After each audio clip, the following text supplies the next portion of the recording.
Subordinate क्लॉजमधला तिसरा जो महत्त्वाचा आहे तो म्हणजे ॲडव्हर्बियल क्लॉज. हा ॲडव्हर्बियल क्लॉज प्रिन्सिपल क्लॉजमधील वर्बविषयी अधिक माहिती देईल. त्याच्यामध्ये बघा बरं काय काय देऊ शकतो. हा तिसऱ्या क्रमांकाचा आहे ॲडव्हर्बियल क्लॉज किंवा ॲडवर्ब क्लॉज.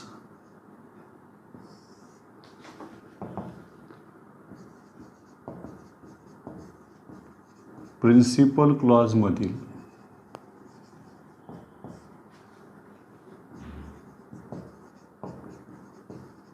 क्रियेविषयी अधिक माहिती देणारा क्लॉज. यामधून जी जी तुम्हाला माहिती भेटेल तेच त्याचं फंक्शन राहील. बघा त्यामध्ये पहिला आहे ॲडव्हर्बियल क्लॉज ऑफ मॅनर, ज्याला आपण लिहिलं होतं बघा रीतवाचक आहे हा मॅनर. दुसरं क्रिया कुठे घडली हे सांगण्यासाठी प्लेस म्हणजे स्थळाची माहिती भेटेल. तिसरं क्रिया केव्हा घडली हे सांगण्यासाठी टाईम म्हणजे काळाची माहिती भेटेल. हा एक बीट लक्षात ठेवायचा. त्याच्यानंतर चौथं तो क्रिया का घडली, त्याच्या मागचा हेतू काय होता, पर्पज काय होता ते सांगेल. ते घडल्यामुळं त्याचा परिणाम काय झाला, रिझल्ट त्यातून बोध होईल तुम्हाला. सहावं आहे घडण्यामागचं कारण काय आहे म्हणजे रिझन किंवा त्याला तुम्ही कॉज असं देखील म्हणताय, म्हणजे याच्यातून तुम्हाला कारणाचा बोध होईल. आणखीन शेवटचे 3 राहिलेले आहेत ते म्हणजे याच्यातून तुम्हाला काही संकेत, अट हे दाखवलं जाईल, त्याच्यातून अटीचा बोध होईल कंडिशनमध्ये. 8व्या क्रमांकावर आहे त्याच्यामध्ये तुम्हाला काही कॉन्ट्रास्ट, कन्सेशन झालं. कॉन्ट्रास्ट म्हणजे याच्यामध्ये विरोध होईल का कुठं ते दाखवतील. आणि 9व्या क्रमांकावर राहील ते म्हणजे कंपॅरिझन, काही जण त्याला डिग्री देखील म्हणतात तुलना दाखवायसाठी. असे 3 बीट आपल्याला त्याच्यात पाडायचे, 3-3चे.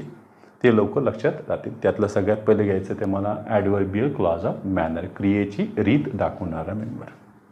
बघा नंबर 1,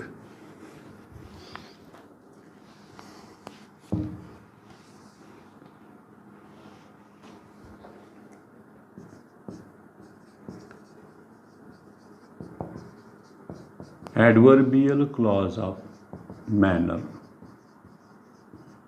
क्रियेची रीत दाखवण्याचं काम आहे. यांच्यामध्ये कोणते कोणते कंजंक्शन्स तुम्ही वापरणार लक्षात ठेवायचं. हे रीत दाखवणार आहे, कशी क्रिया कशी घडली ते सांगणार आहे. याच्यामध्ये ॲज इफ, ॲज दो हे 3 कंजंक्शन्स अत्यंत महत्त्वाचे आहेत, ज्यावरून तुम्हाला ते ओळखता येईल. उदाहरण देखील पाहूया म्हणजे आपलं क्लिअर होईल. बघा he behaves as if he वर आवर बॉस. चला तो कसा वागतो बघा. He behaves, how does he behave, प्रश्न विचारा, उत्तर लगेच भेटेल. ॲज इफ ही वर आवर बॉस हे झालं याच्यातलं ॲडव्हर्बियल क्लॉज ऑफ मॅनर. मी फक्त सध्या त्याला मॅनर म्हणून लिहितो, म्हणजे एवढं लक्षात ठेवायचं हे कार्य फक्त कोणाचे, ॲडवर्बचेच आहेत 9 कार्य, बाकी कोणाचेच नाही आहेत. झालं, एवढं झालं याच्यातलं मेन क्लॉज. का आपल्याला तेही शोधा म्हणतात, मेन क्लॉज शोधा, एक शोधा, ते शोधा लावतो ते. मग दुसरं घ्या, do as I tell you, मी तुला जसं सांगतो तसं कर. कसं कर, ॲज आय टेल यू. झालं. हे डू याच्यातलं हेच मेन वर्ब आहे आणि हा याच्यातला मेन क्लॉज पण आहे. आणि हे एवढं झालं याच्यातलं adverbial clause of manner. How do you do, कसं करशील तू, तर ॲज आय टेल यू, त्यामध्ये तुम्हाला घेता येईल. ॲज इफसुद्धा त्याच्यात घेतलेलंच आहे. ॲज दो तुम्हाला त्याच्यामध्ये वापरता येईल. बघा she behaves as though she knew everything. असं दाखवतेस की तुला सगळं माहिती.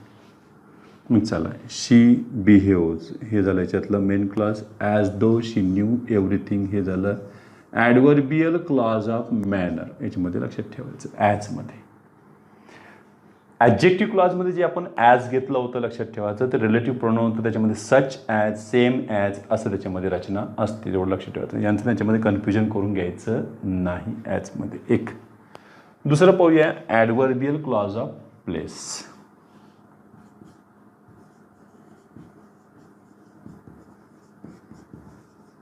छोटे छोटे आहेत, लवकर लवकर होतात, जरी फंक्शन 9 असले तरीही एवढे काही अवघड नाही आहेत. प्लेससाठी तुमच्याकडं 2च कंजंक्शन आहेत, एक वेअर आणि दुसरं आहे वेअरएव्हर. यांचा वापर करा. जेथे जेथे तेथे त्या अर्थानं तुम्ही घेऊ शकता. जेथे तेथे मराठीतले दोन्ही एकत्रच आलेले आहे. याच्यामध्ये वेअर देअर असं कधी वापरायचं नाही. बरं, you can go wherever you like. तू जाऊ शकतोस, कुठे जाऊ शकतोस, कुठे ह्या प्रश्नाचं उत्तर याच्यातून मिळेल. याच्यामध्ये कसा कशी कसे मराठीतले प्रश्न विचारा, म्हणजे उत्तर तुम्हाला लवकर मिळतील. बघा, you can go wherever you like हे झालं ॲडवर्बियल क्लॉज ऑफ प्लेस, आणि हे यू कॅन गो झालं याच्यातलं मेन क्लॉज. या पद्धतीने घेता येईल त्याच्यामध्ये. चला एवढं घ्या स्क्रीनशॉट काढून.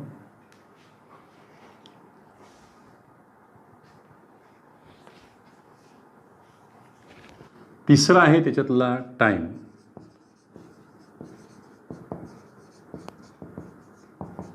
ॲडवर्बियल क्लॉज ऑफ टाईम काळ दाखवणारं आहे हे कालवाचक. त्यामध्ये आपण पाहिलं तर बघा, सगळ्यात पहिले कंजंक्शन वेन आहे, वेनेवर आहे, ॲज आहे, व्हाईल आहे, ॲज सून ॲज आहे, before, after, since, as long as यासारखे याच्यामध्ये कंजंक्शन्स तुम्हाला आढळतील. बाय द टाईमसुद्धा याच्यामध्ये तुम्ही घेऊ शकता, ती सुद्धा याच्यात घेता येईल. By the time.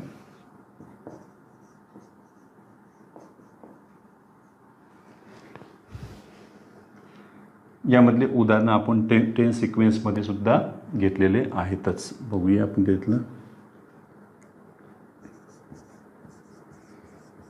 As he entered the room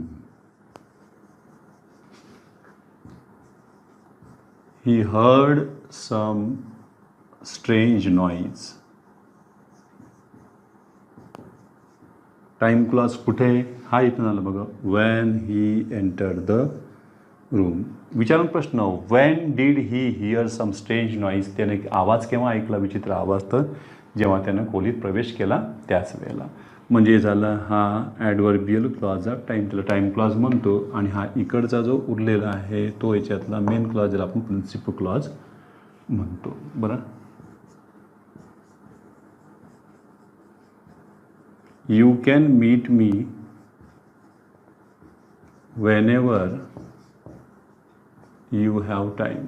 जेव्हा जेव्हा तुझ्याकडे वेळ असेल तेव्हा तेव्हा मला भेटायला ये. झालं. When can you meet me whenever you have time, जेव्हा तुला तुझ्याकडे वेळ असेल. म्हणजे हे झालं याच्यातलं मेन क्लॉज, आणि हा झाला याच्यातला टाईम क्लॉज. टाईम क्लॉज म्हटला की ते ॲडवर्बियल क्लॉज ऑफ टाईमच असतो, दुसरं कोणीही राहणार नाही. बघा परत, he left the office after he had completed his work. त्याचं काम पूर्ण केल्यानंतर त्यानं ऑफिस सोडलं. बघा, ही लेफ्ट द ऑफिस आफ्टर नका म्हणू, हे आफ्टरपासून इकडं क्लॉज आलेला आहे. हा झाला याच्यातला टाईम क्लॉज, आणि इकडचा आलेला आहे हा याच्यातला मेन क्लॉज. काय म्हणते, यालाही चेंज करून टाका तुम्ही. लगेच बिफोर टाकलं तर लगेच काय म्हणजे सगळं चेंज होऊन जाईल. बघा, he had left the office before he completed his work. याच्यामध्ये असं सुद्धा होऊ शकतं सेंटेन्स त्याच्यामध्ये. बघा पुन्हा,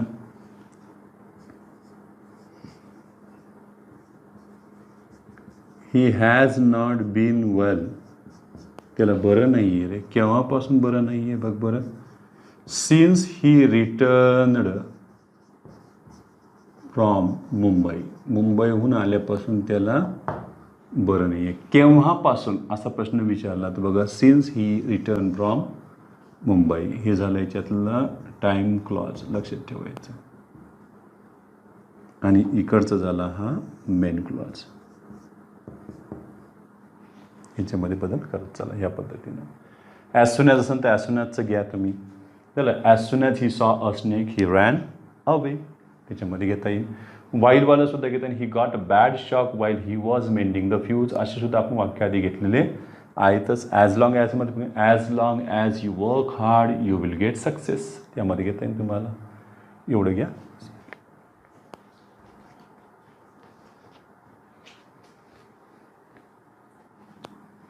चौथ्या नंबरचा बघा, पर्पज. आता पर्पज, रिझल्ट, रिझन ह्या तिघांकडे एक दॅट कॉमन असतं बघा. त्याच्यामध्ये दॅट प्रोनाऊन, सॉरी दॅट, त्यातलं जे काही कंजंक्शन असतं ते तिघांकडेही कॉमन असते. पाहूया त्याच्यामध्ये number 4,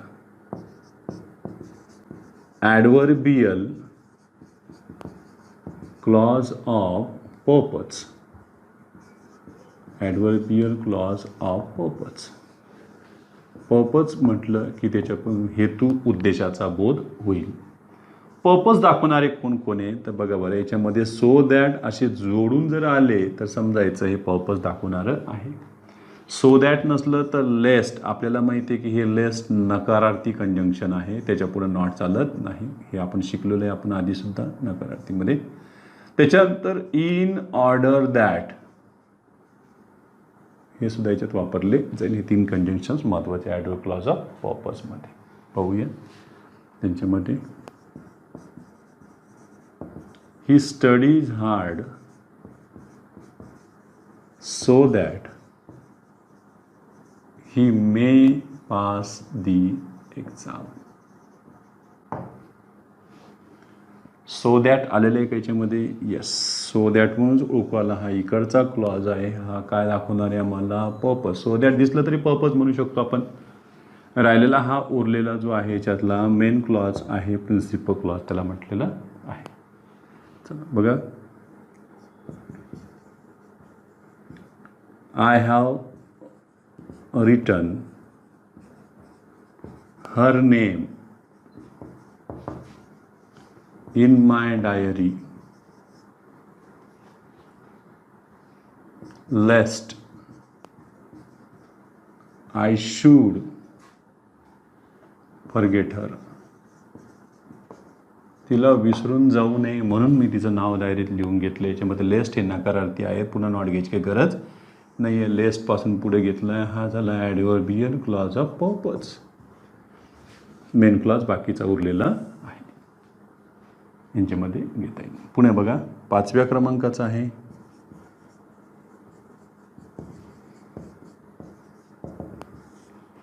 adverbial clause of result. रिझल्टमध्ये सो दॅट हे मात्र गॅप न सोडायचं. तुम्हाला इथे ॲडजेक्टिव्ह किंवा ॲडव्हर्ब येऊ शकतो. सो दॅट किंवा सच दॅट या पद्धतीने तुम्हाला घेता येईल. उदाहरण बघा त्याच्यामध्ये. He is so busy that he can not attend this function. फारच व्यस्त आहे तो येऊ शकत नाही. याच्यामध्ये बघा, ही इज सो बिझी, मग त्याचा रिझल्ट काय झाला, what is the result of his business दिलं गे that he can not attend this function. हे झालं यांच्यातलं क्लॉज. इथून नाही घ्यायचं आहे, हे मेन क्लॉजमध्ये गेलेलं लक्षात ठेवायचं. हिंट द्यायसाठी फक्त सो दॅट लक्षात ठेवावं लागतं आम्हाला. इथलं मात्र तसं नाही आहे. सो दॅट जोडून म्हणून तेच कंजंक्शनचं काम करतं. याच्यामध्ये फक्त कंजंक्शन कोण आहे, दॅट आहे, आणि त्याच्यातून तुम्हाला रिझल्टचा बोध झाला. रिझल्ट हा शब्द नाही आला तर कन्सिक्वेन्स हा शब्द लक्षात ठेवायचा. त्यांच्यामध्ये रिझल्ट त्यांनी दिला नाही तर कन्सिक्वेन्स असं सुद्धा ते नाव देऊ शकतात. त्याला रिझल्ट किंवा कन्सिक्वेन्स. कारण आपल्या ओळखू आला तो सो दॅट वेगवेगळं आहे आणि ॲडव्हर्ब क्लॉज रिझल्ट आहे. नाव रिझल्ट दिसायलाच नाही, पर्पज दिसतोय, रिझन दिसतोय, पण तिथं कन्सिक्वेन्स आला तर मग कन्सिक्वेन्सला घ्यायचं त्याच्यामध्ये. झालं या पद्धतीनं. 6वं जे आलेलं आहे ते म्हणजे ॲडव्हर्बियल क्लॉज ऑफ रिझन, कारण दाखवणार. तिघांसाठी मी घेतोय खास करून. ॲडव्हर्बियल क्लॉज ऑफ रिझन किंवा त्याला कॉज देखील म्हणतो, कारण दर्शक. याच्यामध्ये सुद्धा लक्षात ठेवायचं, बिकॉज सगळ्यात पहिले आलं आणि बिकॉजचे मग समानार्थी यांच्यामध्ये सिन्स, ॲज, दॅट यांचा वापर होईनच.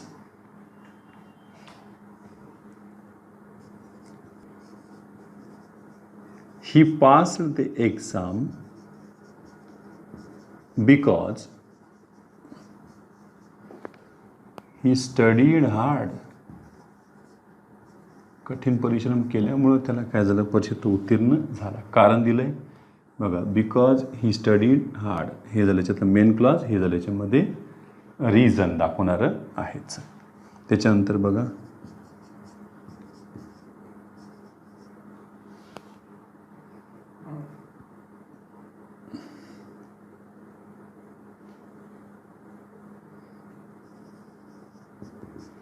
As he was ill,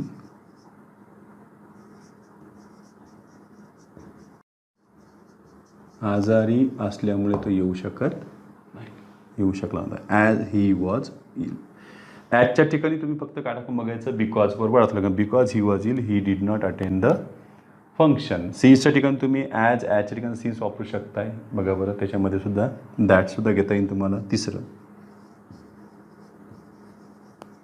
she was angry that, काय कारण आहे, that he did not notice her, त्यानं तिच्याकडे दुर्लक्ष केलं म्हणून ती रागावलेली होती. She was angry, why was she angry, का रागावली होती, that he did not notice her. इथं बिकॉज टाकून बघा, अर्थ लागेल तुम्हाला, because she did not notice her. ह्याच्यामध्ये एवढं घ्या. शेवटचे 3 पहा, त्यातलं 7 क्रमांकाचं ॲडव्हर्बियल क्लॉज ऑफ कंडिशन, त्याला ॲडव्हर्बियल क्लॉज ऑफ सपोजिशन देखील म्हणतात. संकेत दाखवण्याचं काम करतं आहे. त्याच्यामध्ये बघ बरं, इफ, अनलेस, इफ अनलेस हा प्रकार आपण शिकलेलोच आहोत. त्याच्यानंतर वेदर, ऑर असं त्याच्यासोबत वापरू शकतात. त्याच्यानंतर इफचे समानार्थी असणारे आपल्याकडं provided, in case, suppose, supposing, हे सुद्धा मध्ये वापरता येतील. हे सुद्धा तुम्हाला कंडिशन दाखवणारे आहेतच. बघा बरं, त्याच्यातही if you work hard you will pass. Condition कुठे याच्यामध्ये, हे बघा, इफ यू वर्क हार्ड. काय म्हणतील सर ॲडजेक्टिव्ह, काय म्हणतील नाऊन क्लॉजमध्ये सर सुद्धा इफ वेदर होते, पण ते व्हॉट या प्रश्नाचे उत्तर होते. एवढं विसरायचं नाही आहे, लक्षात ठेवायचं. हे व्हॉट या प्रश्नाचं उत्तर नाही आहे. विचारून बघा कुठे आहे, इथं ऑलरेडी कॉमा आलेला आहे त्याला. यांच्यामध्ये बघा दुसरी,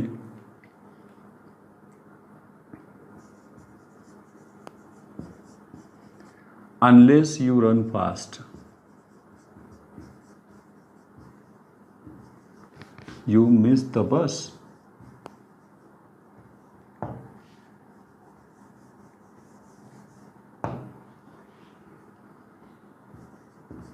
You will miss the bus.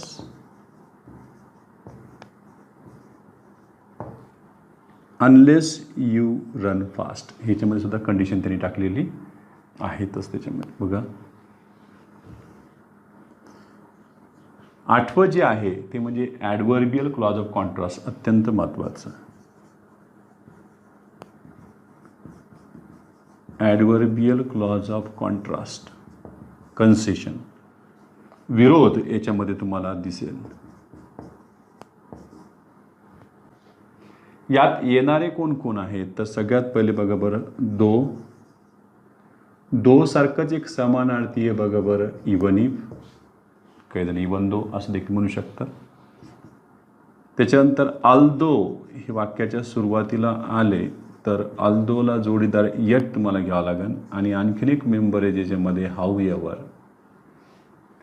वाक्याच्या सुरुवातीला जर हाऊएव्हर आले तर लक्षात ठेवायचं, हाऊएव्हर नंतर तुम्हाला ॲडवर्ब वापरावे लागते.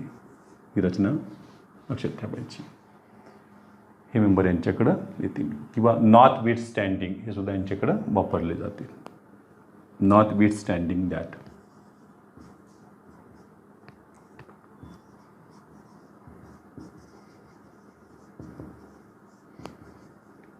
शेवटी दॅट आलंच त्यांच्याकडं, ते पाहून घ्या. बघा उदाहरण,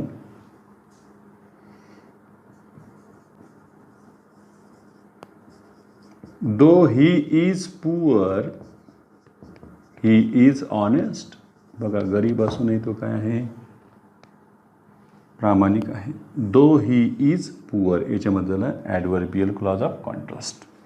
यामध्ये आणखीन एक मेंबर टाकता येईल तो म्हणजे ॲज. हे ॲजचं एक खासियत अशी आहे की वाक्याची सुरुवात ॲडजेक्टिव्हनं होईल आणि ॲडजेक्टिव्हच्या नंतर ॲज राहील. याच्यामध्ये बघा हाऊएव्हरच्या नंतर ॲडवर्ब आहे, इथं ॲडजेक्टिव्हच्या नंतर ॲज आहे. ही एक रचना यांच्याकडे वापरली जाऊ शकते. बघा बरं, ह्याच उदाहरणाला मी जर केले असे, बघा बरं, poor as he is honest. काही जरी केलं तरी त्याचा अर्थ बदलणार नाही आहे. एवढं पूर्ण तुम्हाला अंडरलाईन करावं लागेल. तेही झालं ॲडव्हर्बियल क्लॉज ऑफ कॉन्ट्रास्टमध्येच यांच्यामध्ये.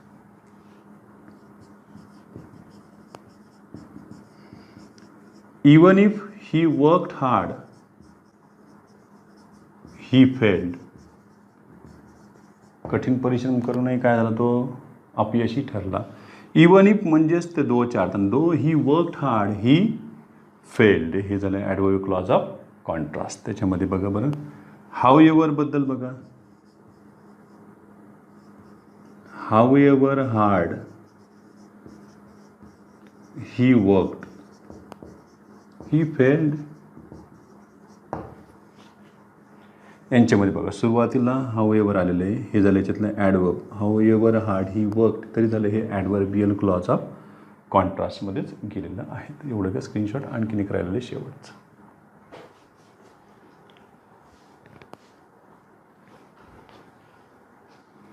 शेवटचा जो प्रकार आहे तो 9व्या क्रमांकाचा ॲडव्हर्बियल क्लॉज ऑफ कंपॅरिझन.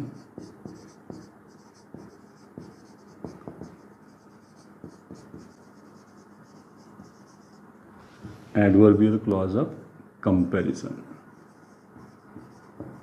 किंवा त्याला आपण डिग्री देखील म्हणू शकतो. यामध्ये डिग्रीचे वाक्य येतील. पॉझिटिव्ह डिग्री, कंपॅरेटिव्ह डिग्री हे दोनच याच्यामध्ये चालतील. सुपरलेटिव्ह याच्यामध्ये मोडत नाही. बघूया त्यांच्यामध्ये.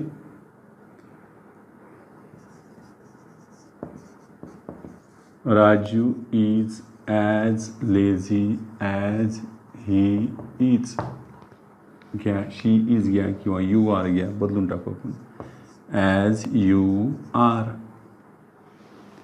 यांच्यामध्ये ह्या आला बघा, ॲज यू आर हा झाला याच्यातला क्लॉज. इकडचा मेन क्लॉज झाला राजू इज ॲज लेझी. दुसरे बघा मी इथे घेतले, याच सेंटेन्सला मी कंपॅरेटिव्हमध्ये कन्वर्ट करतो. यू आर नॉट लेझीचं सेकंड फॉर्म घेतलं, लेझियर दॅन राजू इज. चला, हा कंपॅरेटिव्हमधून जरी आला तरी शेवटी दॅन राजू इज असं घेतलेलं आहे. त्याच्यामध्ये हे ॲडव्हर्बियल क्लॉज ऑफ कंपॅरिझनमध्ये मोडतीनं. वरचं ॲज आलं आहे, खालचं इथे काय आलं, दॅन राजू इज ह्या पद्धतीनं. मग आपल्याला एक लक्षात ठेवायचं आहे की कंपॅरिझन करून आम्हाला हे क्लॉजेस शिकायचे आहेत. त्याच्यामध्ये नाऊन क्लॉज, ॲडजेक्टिव्ह क्लॉज आणि ॲडव्हर्बियल क्लॉज यांच्यामध्ये कुठं काही साम्य आहे का शब्दांचं. मी शब्दांचं साम्य म्हटलेलं आहे. मग ते शब्द रिलेटिव्ह प्रोनाऊनचं काम करो का कंजंक्शनचं काम करो, ठीक आहे. मग त्यांच्यामध्ये आपल्याला ते ओळखावे लागेलच. ठीक आहे, एवढं घ्या स्क्रीनशॉट काढून.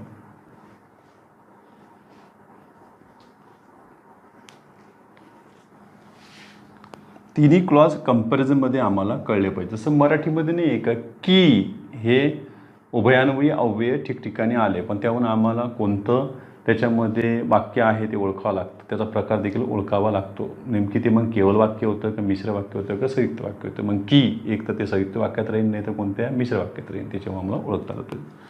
इकडे सुद्धा बघा बरं क्लॉजेसमधला फरक आणि त्यातलं साम्य काय काय. सर्वात पहिला जो क्लॉज घेतला आपण तो म्हणजे नाऊन क्लॉज. प्रत्येकाचं काही ना काहीतरी वैशिष्ट्य आहे, आपण ते पाहू. नाऊन क्लॉजचं एक वैशिष्ट्य आहे ते व्हॉट या प्रश्नाचं उत्तर आहे. बस एवढं लक्षात ठेवायचं. एक दुसरा जो मेंबर होता तो म्हणजे ॲडजेक्टिव्ह क्लॉज, त्याला आपण रिलेटिव्ह क्लॉज म्हणतो. ॲडजेक्टिव्ह क्लॉज किंवा रिलेटिव्ह क्लॉज यांच्या आधी कोण येणं आवश्यक आहे? नाऊन किंवा प्रोनाऊन येणं आवश्यक आहे. लक्षात ठेवायचं. तरच हे रिलेटिव्ह क्लॉज किंवा ॲडजेक्टिव्ह क्लॉज. महत्त्वाची गोष्ट आहे, हे व्हॉट या प्रश्नाचं उत्तर नसतात, विच या प्रश्नाचं उत्तर ते असू शकतं. आणि तिसरं आणि अंतिम महत्त्वाचं जे आहे ते म्हणजे ॲडव्हर्बियल clause.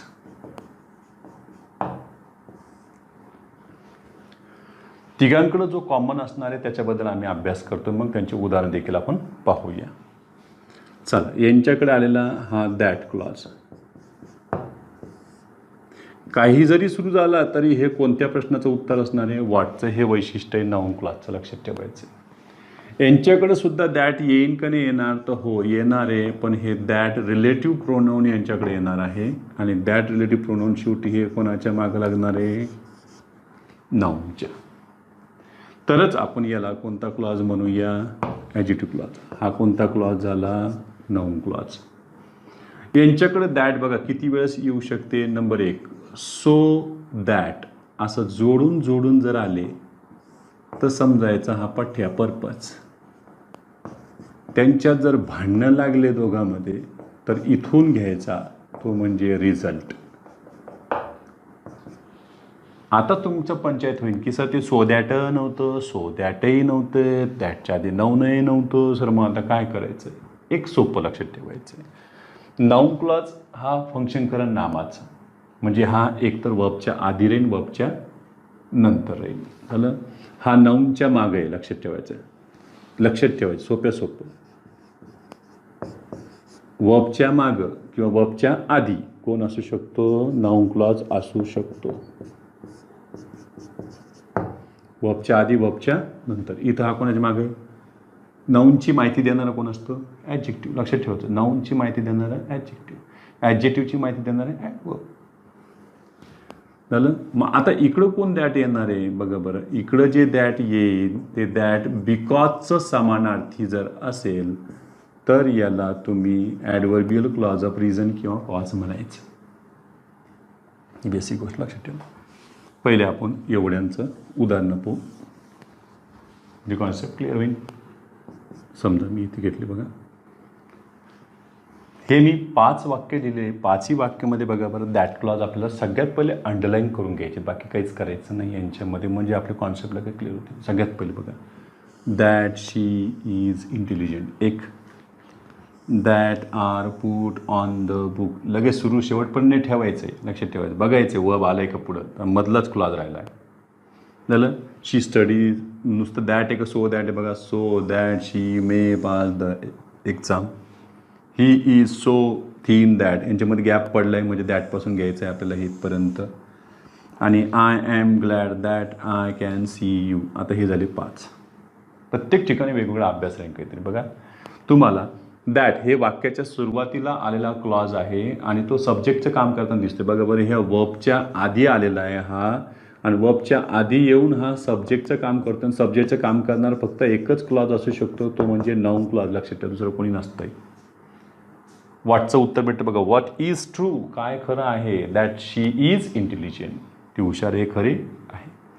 All those books that are put on the table. बघा, that are put on the table असं जेव्हा एखाद्या मेन क्लॉजच्या, प्रिन्सिपल क्लॉजच्या मध्यभागी मध्ये येऊन जर एखादा क्लॉज बसत असेल आणि तोही दॅटनेच होत असेल, तो जास्तीत जास्त करून ॲडजेक्टिव्ह क्लॉजच असतो, कारण हा माहिती देतो ह्या बुक्स नाऊनबद्दल, म्हणून हा झाला याच्यातला ॲडजेक्टिव्ह क्लॉज, ज्याला आपण रिलेटिव्ह क्लॉज म्हणतो.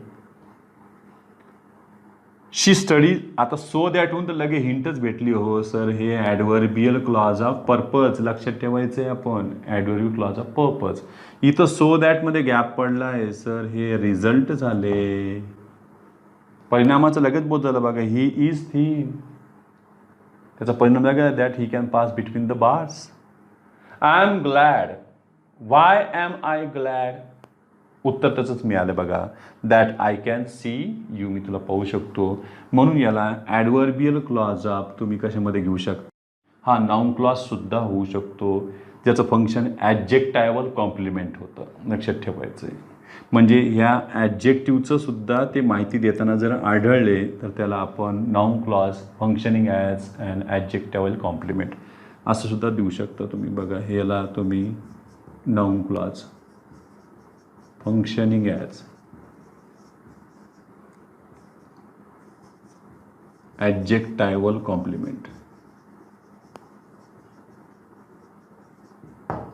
असे सुद्धा, पण जास्त करून आपण हे रिझनसाठी वापरू शकता. त्यामध्ये जो पर्याय येईल तो बघायचा. तर एवढं घ्या स्क्रीनशॉट. यावर आधारित आणखीनही आपण उदाहरणं उद्याच्या तासाला पाहणारच आहोत. आज जसं आपण दॅटचं पाहिलं आहे तसंच आपण वेअर आहे, वेन आहे, वाय आहे, हे सुद्धा शब्द तिन्हीही क्लॉजमध्ये आढळतात. त्यांचंसुद्धा क्लू बघायचा आहे. एक क्लू महत्त्वाचा आहे, नाऊन क्लॉज वाटच्या प्रश्नाचं उत्तर राहणार आहे, हे वाटचं नसतं. आणि तिकडं तुम्ही बघा दॅटची आता सोय लावून घेतलेली नाही. ठीक आहे, एवढं थांबूया आपण.